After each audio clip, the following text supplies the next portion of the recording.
नमस्कार दोस्तों, मैं मोहन आप सभी को स्वागत करता हूं मेरे YouTube channel Nagpuri Sadani YouTube channel पर और आशा करता हूं आप सभी बिल्कुल स्वस्थ होंगे। दोस्तों, ये वीडियो बहुत दिनों के बाद आ रही है। बीच में हम वीडियो नहीं दे पा रहे थे क्योंकि सिचुएशन कुछ ऐसी थी है ना कि अधिकतर स्टूडेंट्स जो है पढ़ाई छोड़कर जो है वह विरोध प्रदर्शन पर लगे हुए थे, तो ऑब्वियसली किसी का मन पढ़ाई पर नहीं था। लेकिन अब जेटेट का एग्ज़ाम जो है सामने है, तो आप सभी पढ़ाई पर ध्यान दे रहे होंगे, ठीक है, और देना भी चाहिए क्योंकि जेटेट के जो अभ्यर्थी हैं इनको मान के चलिए कि आपका एग्ज़ाम जो है अक्टूबर में हो जाएगा। और सिलेबस मैं पूरा करा दिया हूँ नागपुरी का, ठीक है, और जो बाकी कुछ चैप्टर रह गए तो उन सबका पीडीएफ जो है मैं पेड ग्रुप में जो भी स्टूडेंट्स थे उन सारे लोगों को प्रोवाइड करा दिया है। बाकी हमारे यूट्यूब चैनल पर अब जुड़ करके जो है जितने भी सिलेबस है उसका हम लोग एक बार रिवीजन स्टार्ट कर रहे हैं, तो उसका प्रैक्टिस सेट के माध्यम से हम लोग अब डेली वीडियो लेकर के आएंगे, जिसमें हम आपको प्रैक्टिस सेट के माध्यम से हर चीज़ को जो है रिवाइज करेंगे। तो बिना टाइम वेस्ट किए चलिए हम बढ़ते हैं आगे और आज का प्रैक्टिस सेट हम लोग स्टार्ट करते हैं। दोस्तों, आपका प्रश्न आपके सामने है, ठीक है, ध्यान से प्रश्न देखिए क्या कह रहा है कि शिक्षण व्यवस्था में शब्दार्थ कर का मतलब होएला, ठीक है, शिक्षण व्यवस्था में शब्दार्थ कर क्या मतलब होएला, ठीक है। पहला है शब्द कर स्रोत के समझे, या शब्द कर मतलब के समझे, या शब्द कर उच्चारण के समझे, या फिर शब्द कर वर्तनी के समझे। तो दोस्तों, शब्दार्थ का क्या मतलब होता है, ठीक है। शब्दार्थ का सीधा सीधा मतलब होता है कि उसका शब्द का अर्थ को समझना। शब्दार्थ का मतलब ही होता है शब्द का अर्थ को समझना, अर्थात उसका मतलब को समझना। इस तरह से ऑप्शन नंबर 20 का क्या हो जाएगा सही उत्तर। तो वैसे यहाँ पर आपको एक्सप्लेनेशन भी प्रश्न में आपको देखने को मिलेगा, ठीक है। तो यहाँ आपका एक्सप्लेनेशन भी प्रश्न में है, आपको कोई चीज़ का दिक्कत नहीं होना चाहिए कि शब्द का मतलब को समझना। व्याख्या आपको मैंने यहाँ पे बता दिया है। चलिए अगला प्रश्न आपके सामने है, आपको उत्तर देना है। अगला प्रश्न है कि लोकोक्ति कर संबंध हेठे देवल में से किकर से है। लोकोक्ति जो है आपको पढ़ना है, तो इसका संबंध नीचे दिया हुआ जो 4 ऑप्शन है उसमें से किस में से है। क्या लोक विज्ञान से है, ठीक है, या लोक संस्कृति से, या फिर लोक कला से, या देवल में से कोनो नहीं। तो दोस्तों, लोकोक्ति जो है वह समाज में जो है बोला जाने वाला एक प्रकार का हम लोग क्या कह सकते हैं, लोगों के बीच प्रचलित वाक्य है, ठीक है, जो वाक्य को और ज़्यादा प्रभावशाली बनाने के लिए लोग इसका प्रयोग करते हैं, ठीक है। तो ये लोक विज्ञान तो होगा नहीं, ठीक है, तो ये क्या हो जाएगा लोक संस्कृति। इस तरह से ऑप्शन नंबर 20 का सही उत्तर हो जाएगा। इसका आपका व्याख्या भी दिया है कि लोकोक्ति यानी कि कहावत कर सीधा संबंध हमर लोक संस्कृति से होएला और इस समाज कर पुरखा मनक जे लंबा अनुभव है और संस्कृति कर निचोड़ के दिखाएला, ठीक है। तो ये इसका आपका व्याख्या हो जाता है। चलिए अगला प्रश्न आपके सामने आ रहा है, ठीक है, इसका आपको उत्तर देना है। तो चलिए फटाफट उत्तर दीजिए। अगला प्रश्न आपके सामने ये हो गया ना, लोकोक्ति के बारे में हमने देखा। चलिए बढ़ते हैं आगे। अगला प्रश्न है देवल मुहावरा कर सही माने बताओ, ठीक है। आपके सामने मुहावरा दिया गया है, इसका सही अर्थ बताना है, ठीक है। इगी दुगी बुझेक, ठीक है, इगी दुगी बुझेक जो है एक मुहावरा है, ठीक है, तो इसका क्या माने होता है, क्लियर है। तो आपके पास 4 ऑप्शन है, ठीक है। ताश कर खेल करे, ये तो बिल्कुल नहीं होगा। मामूली आदमी समझे, फिर है बेमतलब का आदमी बुझे, या अनैत इज्जत करे, तो ये तो होगा नहीं। तो हम लोग नागपुरी भाषा में क्या होता है, इगी दुगी बुझे कहे का मतलब है कि मामूली आदमी समझे। हम लोग बोलते हैं ना कि क्या हमको इगी दुगी आदमी समझा है, इसका मतलब क्या हमको मामूली समझा आदमी समझा है, तो इस तरह से। तो इसका मतलब होता है इगी दुगी समझे का मतलब मामूली आदमी समझना। तो ऑप्शन नंबर बी हो जाएगा सही, है ना। चलिए यहाँ पे आपको व्याख्या है, व्याख्या को देखना है, ठीक है। इगी दुगी बुझे कर मतलब होता है मामूली आदमी या कमज़ोर आदमी समझे, है ना। अगला प्रश्न आपके सामने है दोस्तों, ध्यान से प्रश्न को पढ़ेंगे और आपको उत्तर देना है। डॉक्टर भुवनेश्वर अनुज नागपुरी बुझवल मन के कई भाग में बांट है, ठीक है।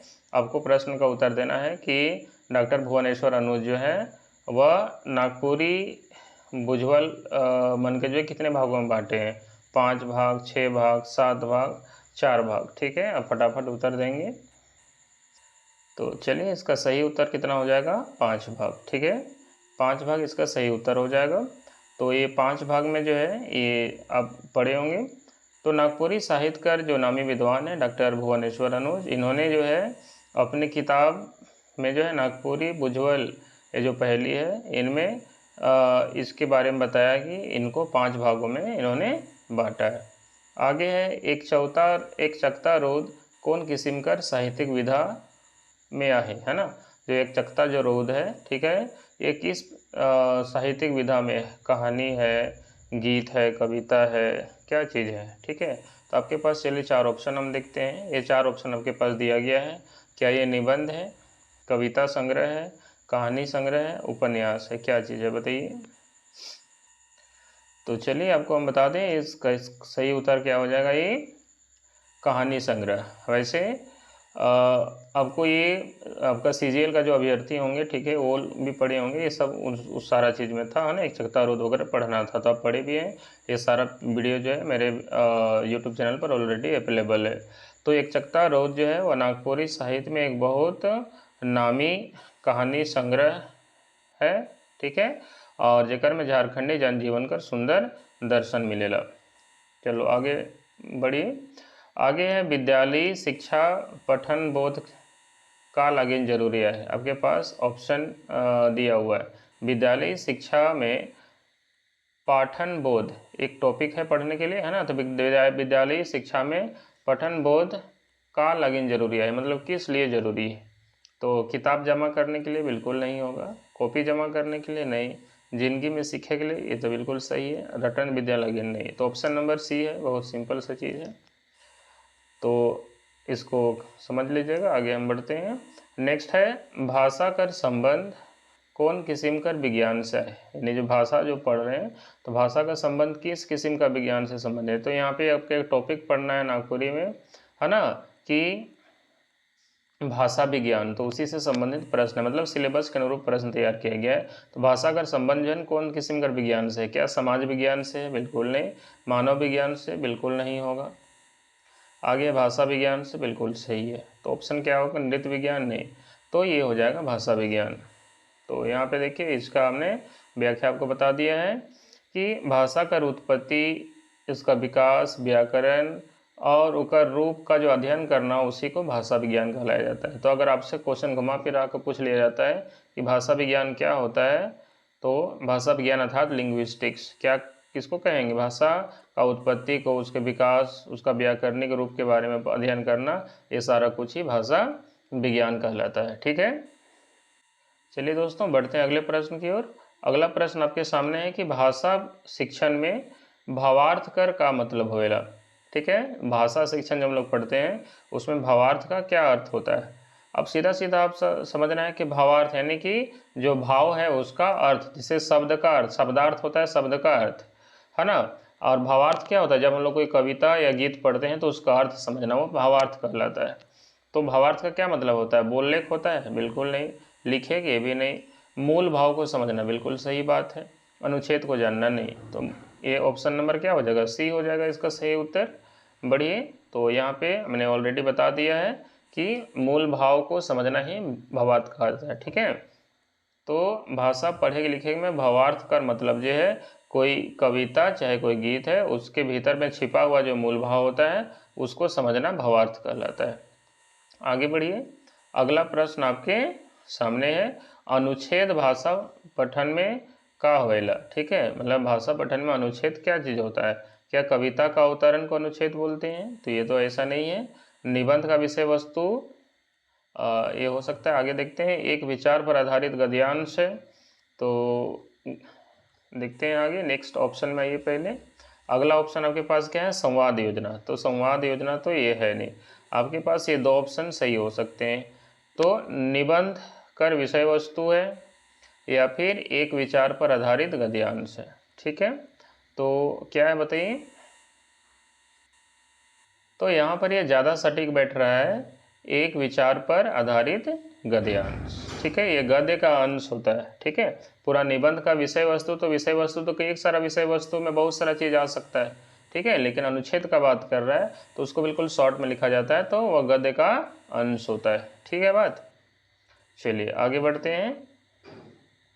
अगर आप इसका ये व्याख्या देखना चाहें तो क्या होगा कि अनुच्छेद यानी पैराग्राफ भाषा में वही गद्यांश के कहल जाएला जे कोनो एगो खास विचार बिंदु चाहे प्रसंग पर पूरी तरह से आधारित होएला। ठीक है, उसको संक्षिप्त रूप में जो है उस गद्यांश का संक्षिप्त रूप में देता है जो किसी खास विचार या कोई बिंदु या जो प्रसंग होता है ना, उस पर आधारित जो है होता है।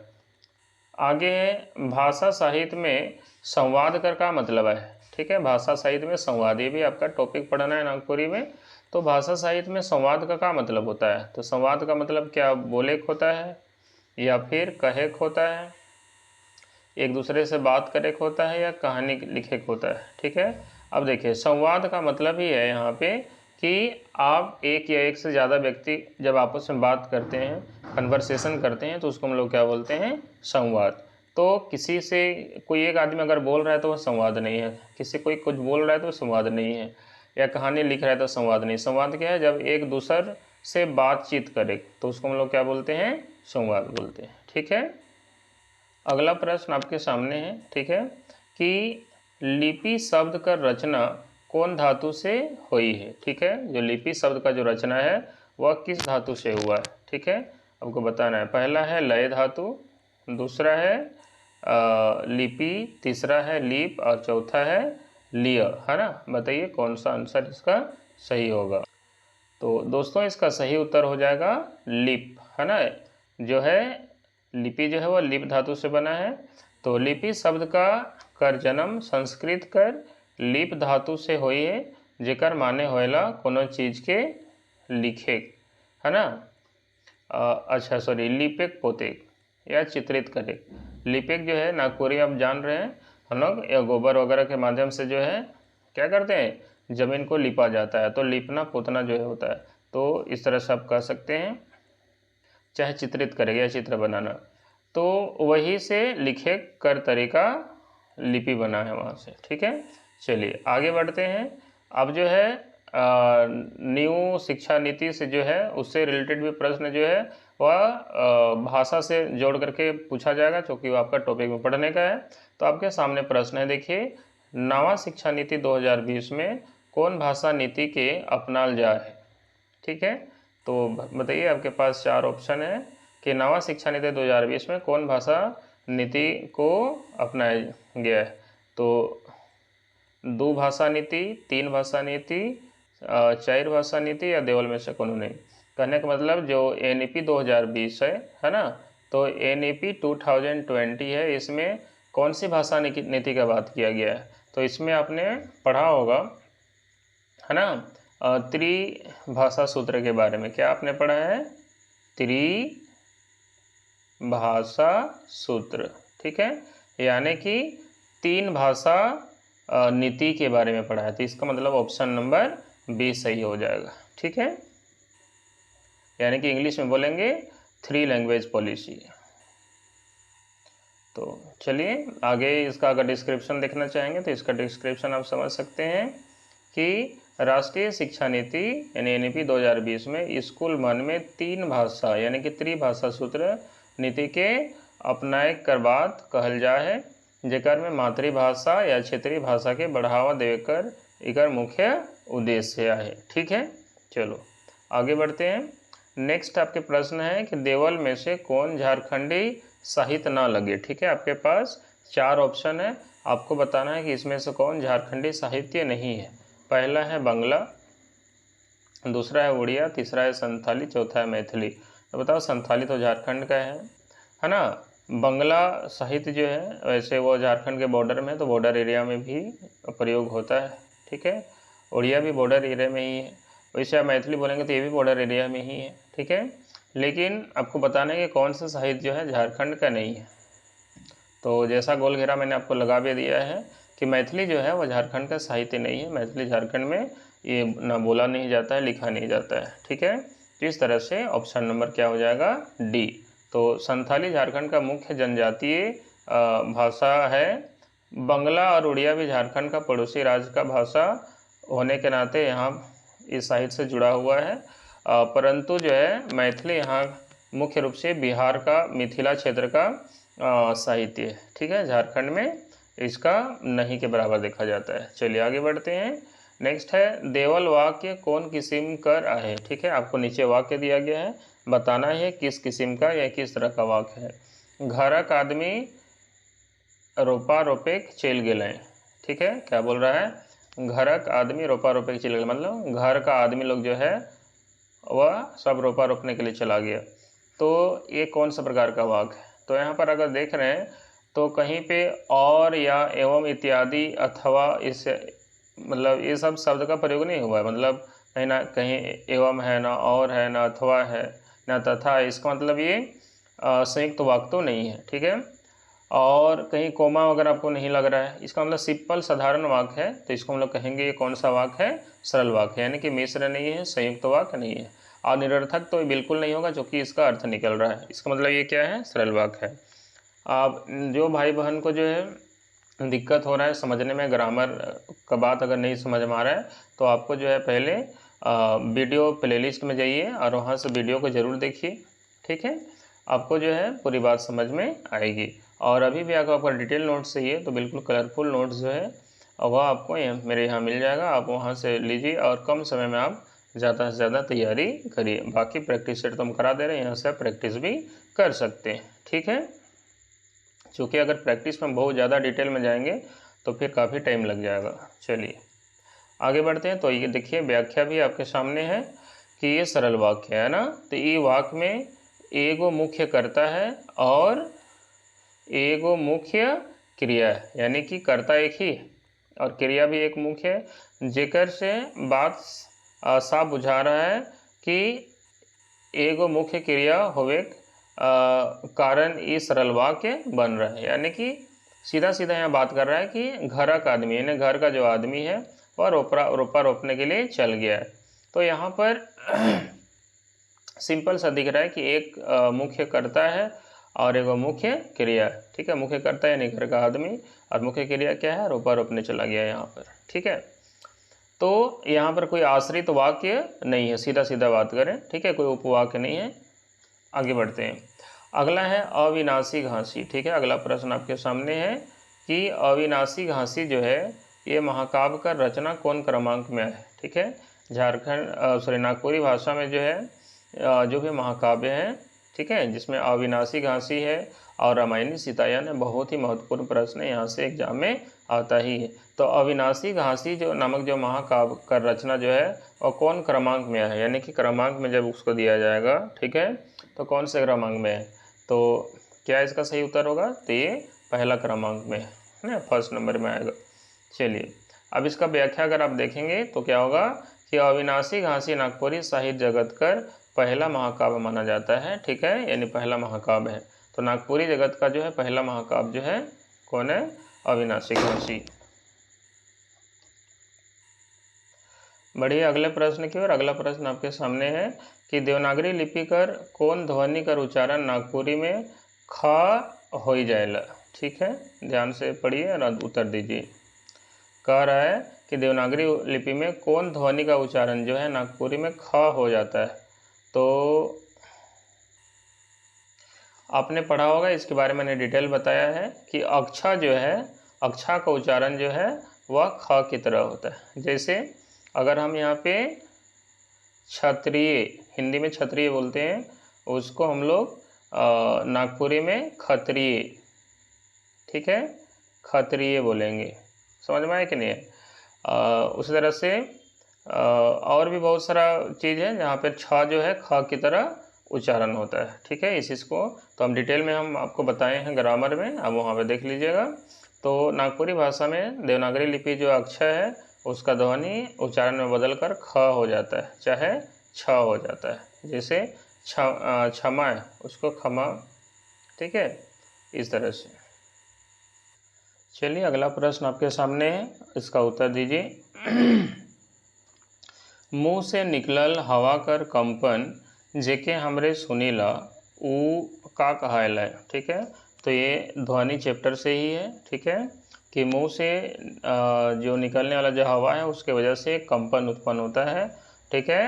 तो वो क्या कहलाता है, तो क्या वो शब्द कहलाता है? गलत है। पद भी नहीं कहलाएगा, वाक्य भी नहीं कहलाएगा, वो क्या कहलाएगा? ध्वनि। जैसे मान लिया क कुछ भी बोल रहे हैं, ठीक है, तो उससे जो है हवा जो है सबसे पहले तो मुख से बाहर आता है, ठीक है, और उसके कंपन से जो है आवाज़ उत्पन्न होता है, ठीक है, और उसी को हम लोग क्या बोलते हैं? ध्वनि बोलते हैं। समझ में आया? तो ये ध्वनि कहलाता है। उनका पहला चैप्टर में ही जो है इसको बहुत डिटेल में हमने समझा दिया है। तो यहाँ पर सीधा सीधा दिया हुआ है कि हमर मुँह से जे हवा कंपन करते जे निकलेला और जेके कान से सुनल जाएला ओखे भाषा विज्ञान में ध्वनि कहल जाएला। ठीक है, आगे बढ़ो। नेक्स्ट क्या है कि देवल में से कौन नागपुरी भाषा कर आपन लिपि है के। ठीक है, तो आपसे पूछ रहा है कि 4 ऑप्शन दिया है, आपको बताना है कि इसमें से कौन जो है नागपुरी भाषा का लिपि है। तो पहला है कैथी लिपि। नागपुरी को पहले कैथी लिपि में लिखा जाता था, ठीक है, लेकिन कोई ज़रूरी नहीं है कि ये नागपुरी भाषा का अपना लिपि है। दूसरा है बंगला लिपि, तीसरा है देवनागरी लिपि और चौथा है देवल में से कोनो नहीं। तो आपको सबसे पहले बता दें कि पहले जो है नागपुरी को कैथी लिपि में लिखा जाता है। अभी जो सबसे फेमस जो है लिपि है जिसमें अभी ये फल फूल रहा है वह देवनागरी लिपि है। इस देवनागरी लिपि में जो है वह नागपुरी भाषा पूर्ण रूपेण भी फल फूल रहा है। लेकिन आपको बता दें नागपुरी भाषा का कोई भी अपना खास लिपि नहीं है, कोई अपना लिपि नहीं है। ठीक है, जैसे मान लिया बहुत सारा है, संथाली का ओल चिकी अपना लिपि है, वैसे नागपुरी का कोई भी अपना भाषा लिपि नहीं है। तो इसमें हो जाएगा डी नंबर, है ना, मतलब देवल कोनो नहीं, नागपुरी का भाषा का अपना कोई लिपि नहीं है। ठीक है, नेक्स्ट है, लेकिन हाँ अगर पूछा जाएगा किस लिपि में सर्वाधिक फल फूल रही है, ठीक है, समझ में आया, किस लिपि में सबसे ज़्यादा इसका विस्तार हुआ है, तब देवनागरी होगा। चलिए बढ़ते हैं आगे। अगला प्रश्न आपके सामने है, ठीक है, आपको उत्तर देना है कि सरकार बट से क्या है, सरकार बट से नागपुरी लिखे कर ले कई ठो लिपि कर मान्यता है। ठीक है, नागपुरी लिखने के लिए सरकार तरफ से कई गो लिपि का मान्यता हुआ। तो अभी अभी बताए कि एक कैथी लिपि में लिखा जाता था, एक मान्यता यहाँ से, और दूसरा है देवनागरी। ठीक है, समझ में आया कि नहीं आया? अर्थात 2 गो भाषा लिपि तो हम लोग ऐसे जान गए, इसका मतलब 2 ही होगा और बाकी कोई दूसरा तो है नहीं, तीसरा। अच्छा, लेकिन अभी पहले कैथी था, अभी फ़िलहाल में ये जो है मान्यता जो है आपको देवनागरी लिपि के लिए ही केवल है। ठीक है, पहले दोनों के लिए था। तो इस तरह से इसका सही उत्तर क्या हो जाएगा? 1 ठो। ठीक है, केवल देवनागरी। तो सरकारी स्तर पर नागपुरी लिखे ले सिर्फ 1 ठो लिपि यानी देवनागरी लिपि की ही मान्यता देवल गेला है। ठीक है, चलिए बढ़ते हैं अगले प्रश्न की ओर। आपके पास अगला प्रश्न है कि जे वाक्य में अचरज चाहे आनंद कर भाव होएला ओके कौन वाक्य कहल जाए। मतलब जिस वाक्य से कोई चीज़ आश्चर्य या अचरज होने लगता है या आनंद का भाव उत्पन्न होता है या दुख का भाव उत्पन्न होता है तो उस वाक्य को क्या बोलेंगे? तो सभी लोग जानते होंगे, इसको हम लोग बोलेंगे विस्मयाधिबोधक। ठीक है, ये सिंपल वाक्य है, तो ये सब जानते हैं। जहाँ पे अचंभा, अचरज, खुशी, शोक इत्यादि, घृणा, ये सब का भाव का पता चलता है तो विस्मयाधिबोधक है, जहाँ पे एक्सप्लेनेशन मार्क्स का प्रयोग भी होता है। ठीक है, आगे है नेक्स्ट प्रश्न आपके सामने कि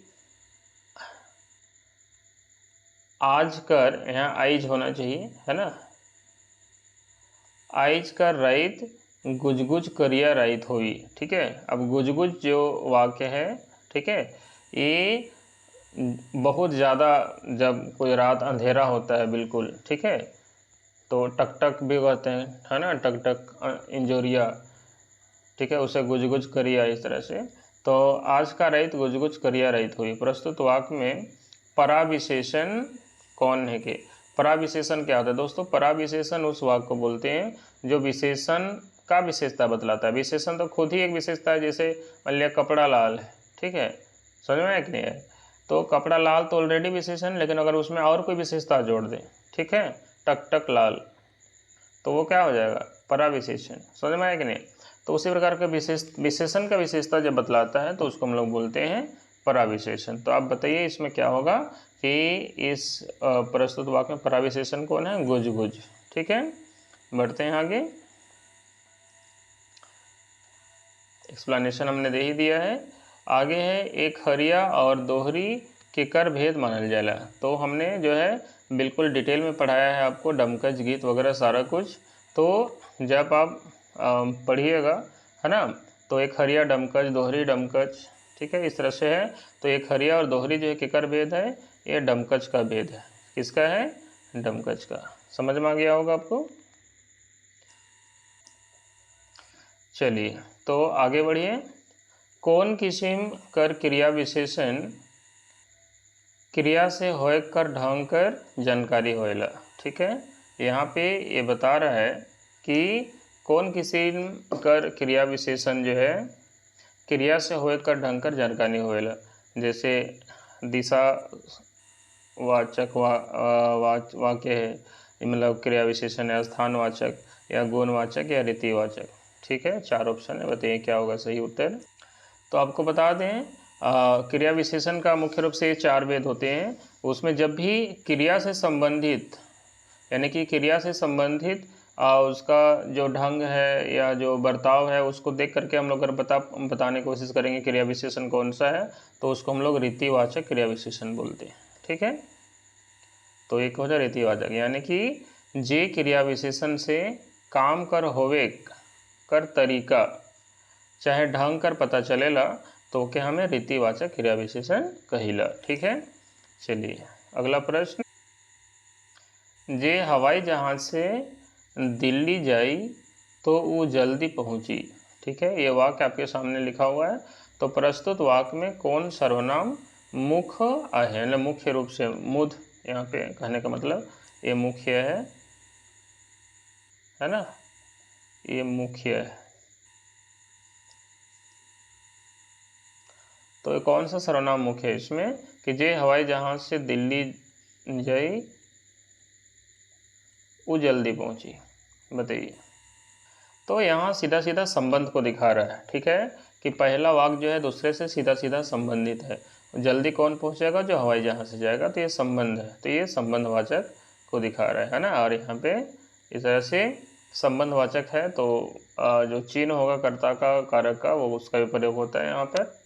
तो चलिए, यहाँ जे डॉट डॉट डॉट, तो उस शब्द मनक प्रयोग दुई अलग अलग उपवाक मनक के बीच में संबंध जोड़े के लिए करल जाए सेले ये वाक्य संबंधवाचक सर्वनाम कहल जाएगा। मतलब एक दोनों वाक्य एक दूसरे से संबंधित है, जुड़ा हुआ है। ठीक है, और जुड़ने के लिए यहाँ पे जे और से का प्रयोग किया गया है, तो संबंधवाचक वाक्य हो गया।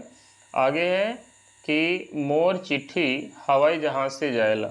यहाँ क्या लिखा गया है? मोर चिट्ठी हवाई जहाज से जाएला। प्रस्तुत वाक्य में कौन कारक प्रधान है? ठीक है, तो यहाँ पे मोर चिट्ठी हवाई जहाज से जाएला, क्लियर है। तो यहाँ पे कौन सा कारक है बताइए। तो यहाँ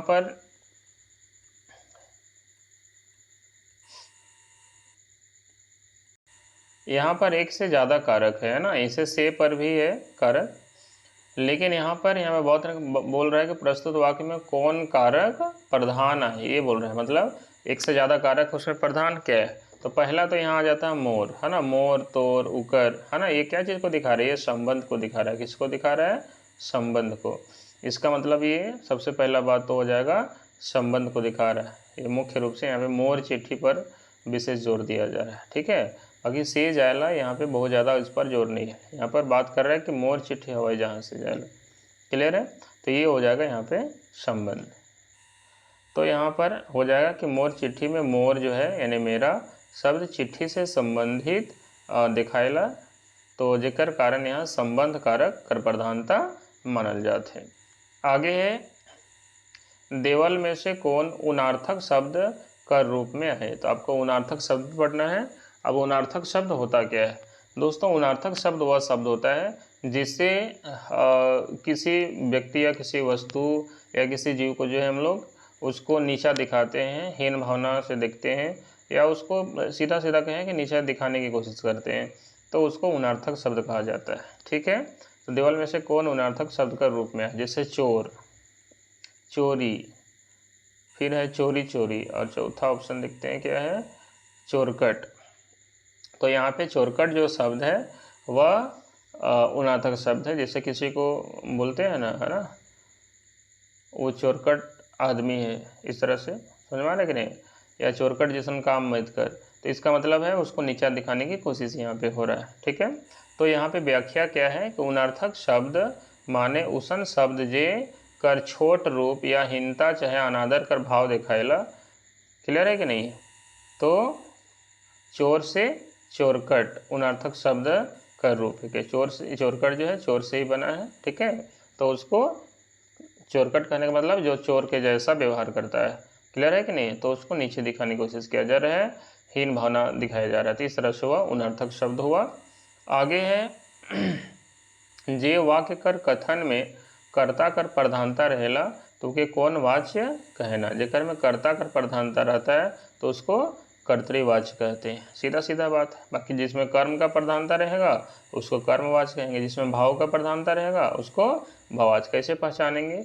जैसे अगर बोलेंगे सीधा सीधा बात है कि राम खाना खाता है, तो इसमें खाने का काम कौन कर रहा है? राम, प्रधानता राम है तो कर्तृवाच्य हो जाएगा, कर्मवाच्य, है ना।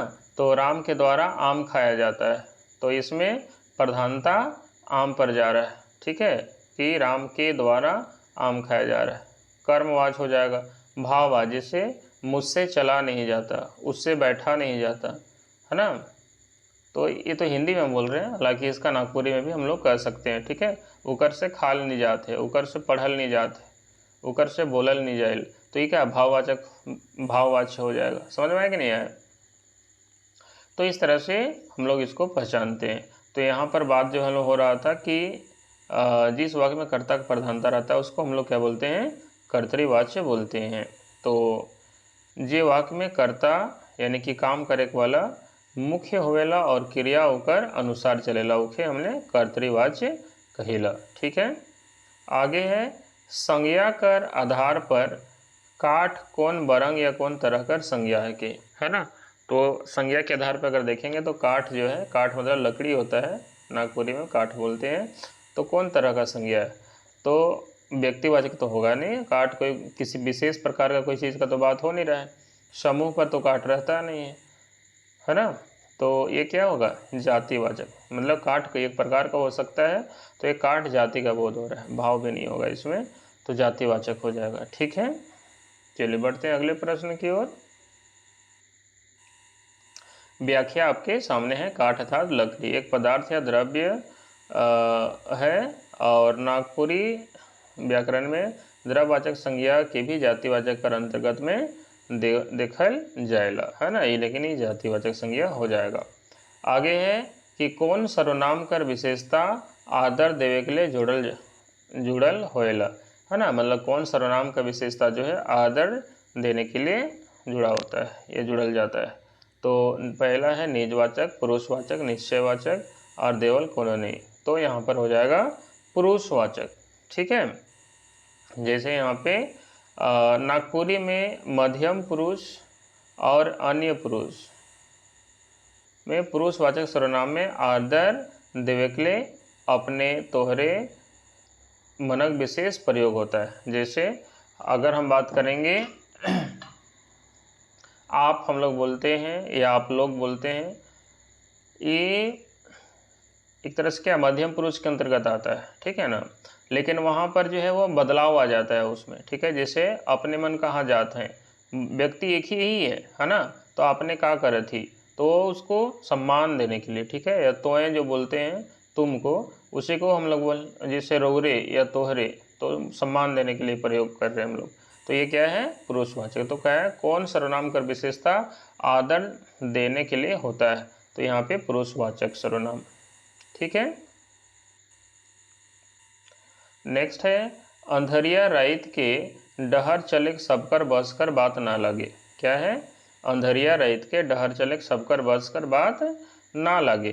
प्रस्तुत वाक्य में कौन विशेषण कर प्रधानता है? कौन विशेषण का प्रधानता है? तो अंधरिया राइत का बात हो रहा है ना। बाकी तो चलने के लिए सब चल लेता है, लेकिन अंधेरिया रात में चलना सबका बस का बात नहीं है। तो अंधेरिया रात किसको दिखा रहा है? ये गुणवाचक विशेषण को दिखा रहा है। ठीक है, तो अंधेरिया जो शब्द है वह रात के लिए होता है, जो कि गुण को दिखा रहा है, विशेषता को दिखा रहा है। आगे बढ़ते हैं। तो दोस्तों ये हो गया 30 क्वेश्चन आज का हमने लिया था और ये कंप्लीट हो गया है ना। आज का आपको कैसा लगा आप ज़रूर जो है अपना फीडबैक देंगे। ठीक है, और अगर आपको अच्छा लगा तो ज़रूर अच्छा कमेंट करें। ठीक है, और हम आपके लिए क्या बदलाव चाहिए, क्या इसमें और क्या सुधार कर सकते हैं, आप ज़रूर बताएंगे अगर आपको कुछ और ये चाहिए। बाकी इसी तरह का प्रैक्टिस जो है हम लेकर के आते रहेंगे, जिसमें हर रोज़ कुछ नया आपको देखने को मिलेगा। ठीक है, और जो व्यक्ति अभी तक जो है नोट्स नहीं लिए हैं, हम तो अभी भी कहेंगे ठीक है आप ज़रूर बाय करें। ठीक है, और अपना कम समय में ज़्यादा से ज़्यादा तैयारी करें। ठीक है, मिलते हैं दोस्तों। बाकी तैयारी करते रहिए। ठीक है, जो भी डाउट होता है उसको आप ग्रुप में भी आप शेयर कर सकते हैं। कोशिश ज़रूर करेंगे आपका डाउट क्लियर करने का। ठीक है, तो मिलते हैं अगले वीडियो में, तब तक के लिए जय झारखंड, जय हिंद।